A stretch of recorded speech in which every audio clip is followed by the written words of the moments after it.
Let me just. Yeah. Okay. Thank you.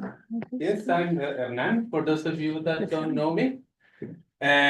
We started a research group like about, I cannot change it anymore. Yeah, 1 second. Yeah. Oh, no. Thank you. About a year ago, called the Evolutionary Conservation Genomics group, where we used paleogenomic tools and modeling to tackle conservation questions. We partner with some conservation organizations that have monitored the species that we look at for many years. A little bit, we try to influence policymakers like the European Associations of Zoo and Aquaria. And I'm part of the Conservation Genetics Specialist Group of the UCN, where we try to influence them to incorporate genetics into conservation a little bit more. We benefit from partnerships with genome consortia that we partner up to generate reference genomes for our species. The reason we tackle conservation questions is because it's well established that globally populations abundances are declining fast around the world. So a lot of wild populations will face these situations in that they go to population bottlenecks. On the other side, there is now very solid evidence that conservation works very well to rescue species from extinction. So species can actually go down to very ridiculously low numbers and then bounce back demographically. However, we are interested in the genetic side of these processes. So we want to understand what happens with the genetics when populations go into these patterns of decline. We work a lot in Mauritius. Mauritius is this island nearish Madagascar that after European colonization lost 97% of their tree coverage, witnessed many extinctions, more famously the dodo, for example. And some species almost went extinct but didn't. One of them is the pink pigeon here, went down to maybe like something between 15 and 20 individuals, and because of these intense conservation actions was recovered very, very well demographically. So if you see this timeline here from the 90s to 2000s, demographically they recover fantastically. We look at the genetics exactly at this time, the heterozygosity. So they keep losing genetic diversity despite this demographic recovery, right? So yes, conservation works, but there is long-term consequences of these bottlenecks in populations that we want to understand better. What are these consequences, essentially? This is what I just said. This genomic erosion might pose a hidden evolutionary cost to populations. So we work under this framework of genomic erosion, which represents genetic diversity loss, and this can have different consequences for populations. On one hand, if you lose neutral diversity, that might be neutral now, but neutral diversity is the substrate for diversity into future environmental change. So species can lose adaptive potential to future change. The frequency of deleterious variants, that are harmful variants in the genome, increase. So that's another layer of genomic erosion.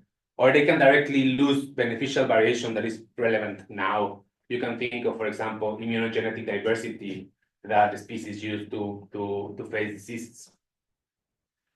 And we also work under this framework that is an oldish concept, the extinction vortex, that explains how when you start with population decline, followed by loss of genetic diversity, and these processes of genetic drift, inbreeding, lowering the fitness of the population, further ecological stressors in these more vulnerable populations will generate further decline, and the cycle will start again.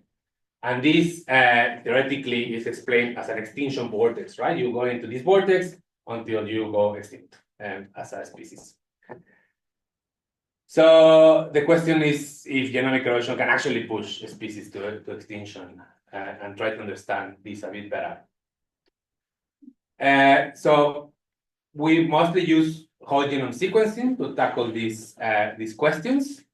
The reason is that it allows to dissect the genomes in these components that I just explained. We can analyze deleterious variation, we can analyze inbreeding, we can analyze immunogenetic diversity, we can analyze genome-wide diversity across the genome. One of the reasons why I came to Copenhagen 6 years ago was to work with Tom and learn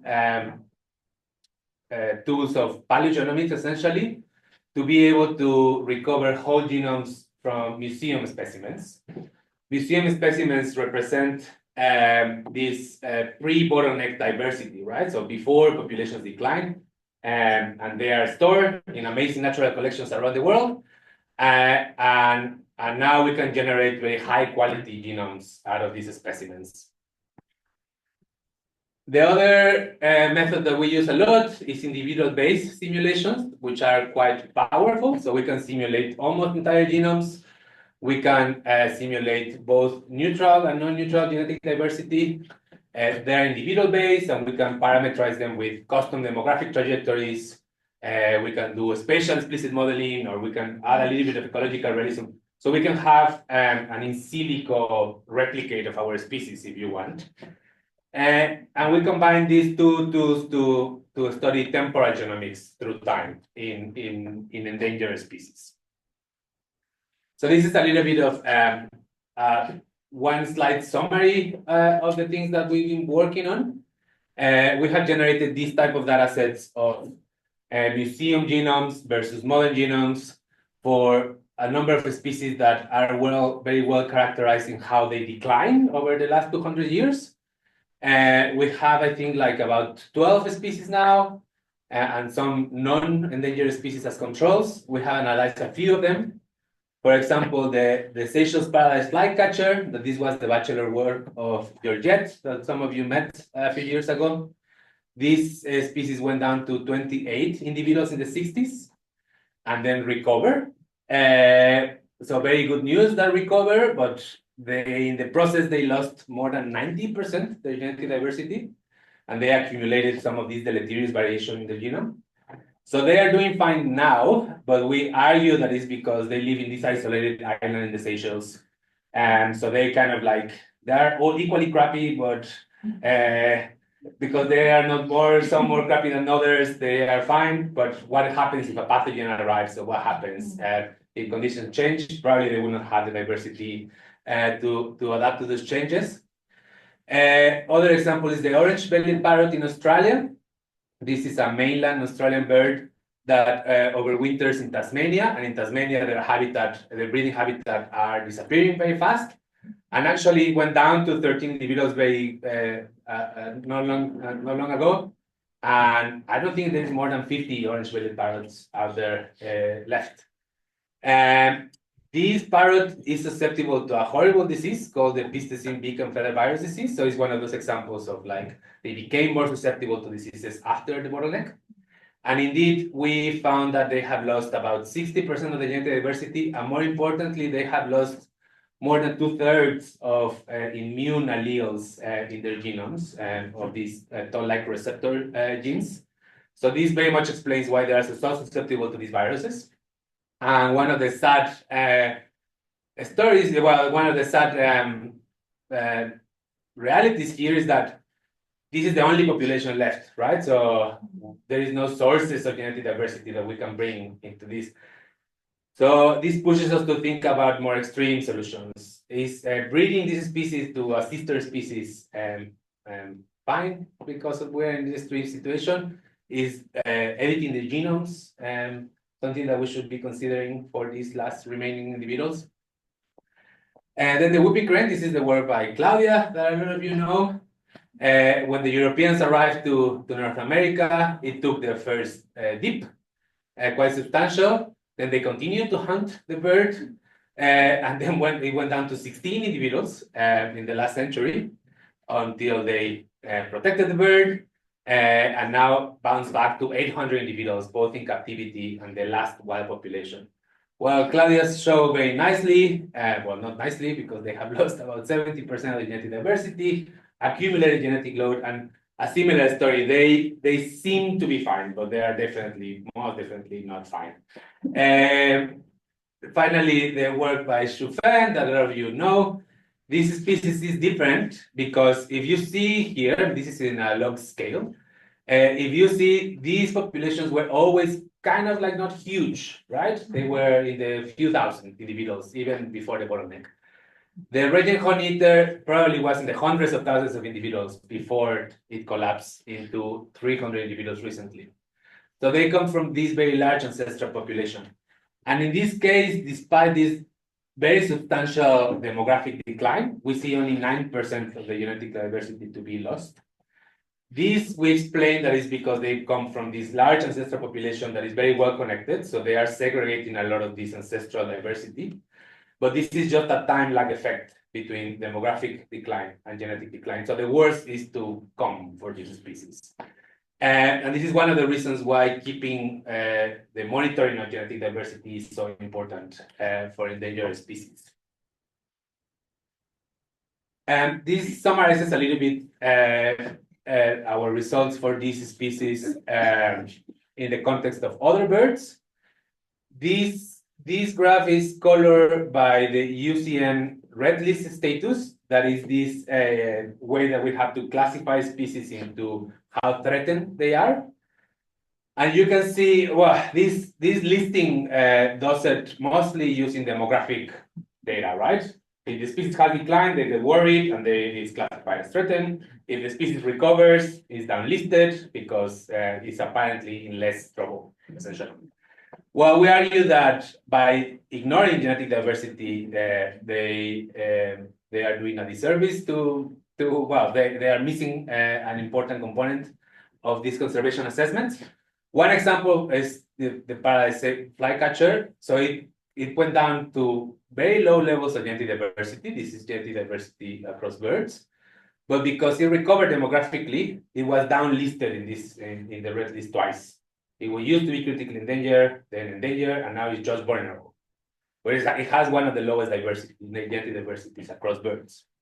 So I would argue that it's still very much critically endangered if we account for that. So we're expanding this type of work. Shujing and Carolina are leading this, trying to do a more comparative genetics approach to genomic erosion, looking at more bird genomes, comparing their runs homozygosity, comparing their heterozygosity, and trying their demographic trajectories, and trying to understand how that determines extinction risk.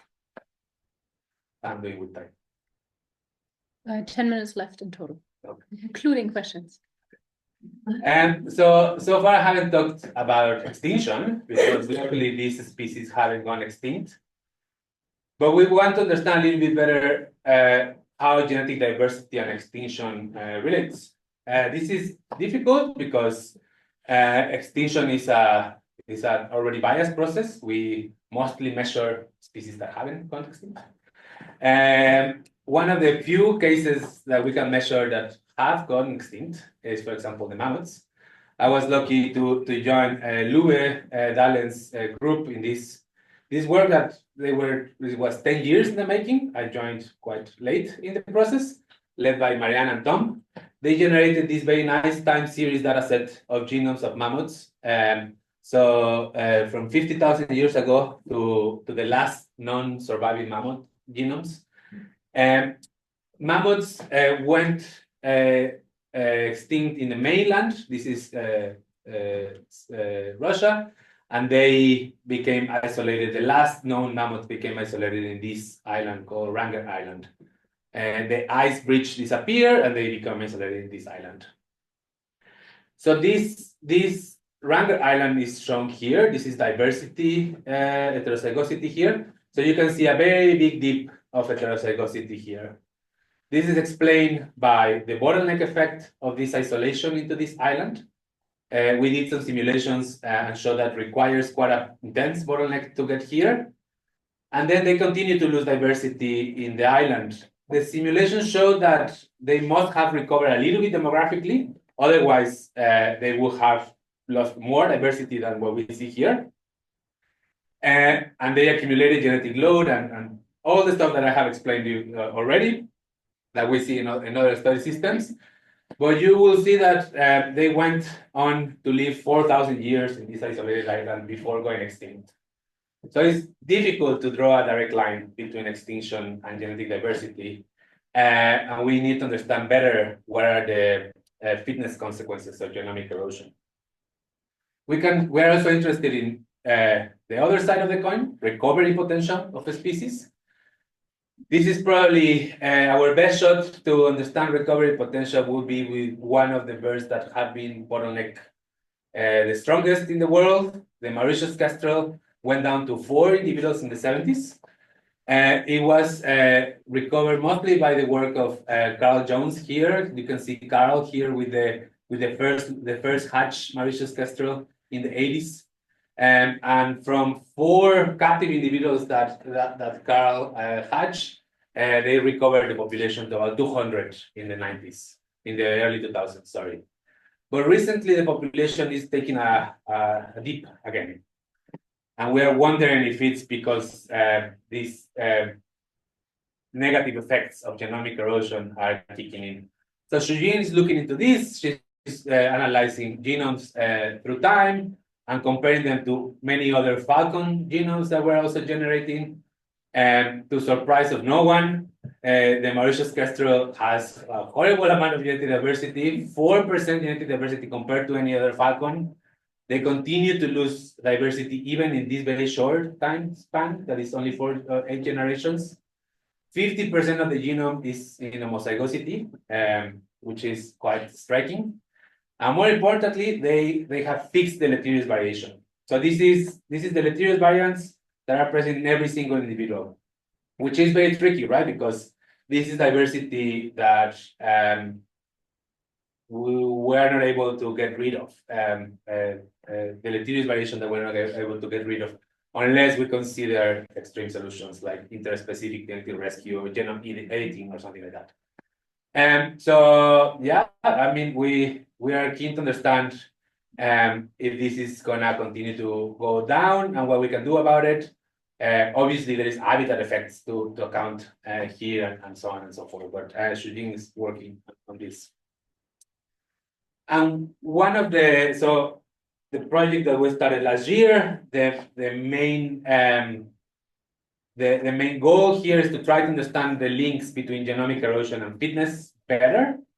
And so that's what we are trying to do with these 3 very nice study systems, the echo parakeet, the Mauritius kestrel, and the pink pigeon, because they have these really well described demographic trajectories of decline and recovery.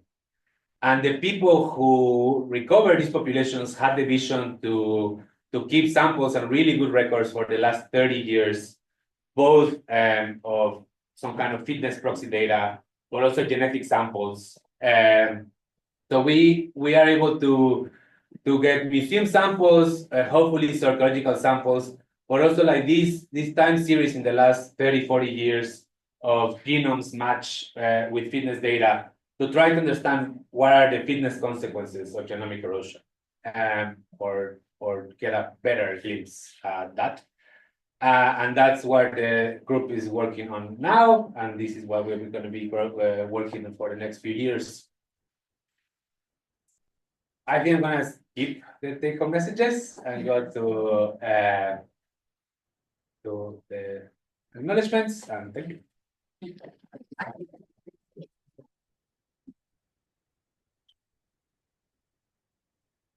And put who 1, 2 questions? Yes, so in this paper you mentioned mammoth and also versus these other ones you're working with the birds. Like for instance, in the mammoth they mentioned like the presence of this purging of very, very deleterious mutations across the last moments of the life of these mammoths. And they don't argue much of, what is the consequences of this purging versus the accumulation of the runoff of zygosity in these genomes. But what are your opinions of this purging, removing these very bad SNPs or bad mutations, very, very key genes or very or more or less in those key genes versus the accumulation of mild mutations that might be said to be mild in these softwares, but they might be more damaging, that they are within these, not in the genes, but in the promoters or in their regulatory regions around those genes that might not be classified as very damaging, but they might be because they would create some sort of issues with the regulation of those genes. What is your take on Okay. A few things, I guess there. So first, the purging. I mean, I think purging is something expected and natural. These are mutations, especially the very nasty mutations. They are mutations that probably are mostly recessive, that were heterozygous, and through injury they are turned into homozygous, exposed, and because they are nasty, selection will see them and will purge them. Probably depending on the amount of ancestral deleterious variation, will determine how susceptible the population will be to this first wave of conversion of the load. So if you're a very, very large ancestral population that you have a lot of ancestral deleterious variation, probably you will have a worse time in this first peak. And if you manage to pass that, and there is a lot of purging in this first peak, then you will go into this accumulation of genetic load that you explained. So that's for your second question, and it's about the prediction of the deleterious mutation, right? I think we are still pretty bad at predicting the deleterious variation, and we are kind of okay at doing it at coding regions, as you explained, but we don't know much about regulatory variation for sure.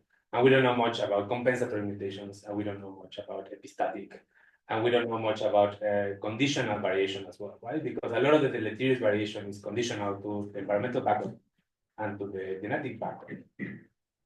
So I think there is a lot to improve on how we assess deleterious variation in silico, and try to incorporate the regulatory variation and environmental context into these guesses that we're doing.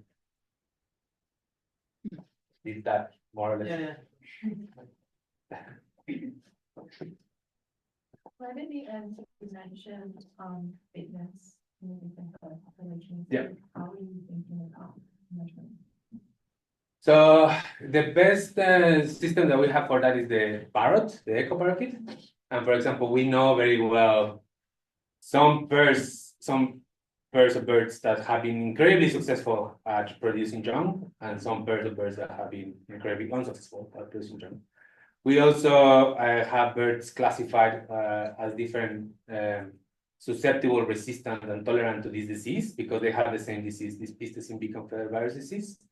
And we also know birds that have been recruited into the population and birds that have not. This has been a very intensely monitored population, so they are doing monitoring all the time. So essentially, if you stop seeing one of the parrots, you very much can assume that has died. And we have good numbers, so in average, you can assume that if you were not recruited into the population as young, there was a reason for that, right? And so we're comparing these kind of things like recruited versus not recruited, very highly productive pairs versus non-highly productive pairs, and their offspring as well, right? To try to understand if the offspring of bad parents are inheriting certain nasty things and that the offspring of good parents didn't. Very tricky to do, I mean, as you know, fitness with wild populations, but yeah. And in the pink pigeon, we also have some epidemiological data as well. They are susceptible to another disease, Trichomonas. And we already know that genome-wide heterozygosity predicts the susceptibility to this disease. So we want to go a little bit deeper into that. Well, thank you, Hernán. If you have any more questions, maybe approach Hernán in the lunch break. We'll stop this here now. That's okay. Thank you. Thank you again.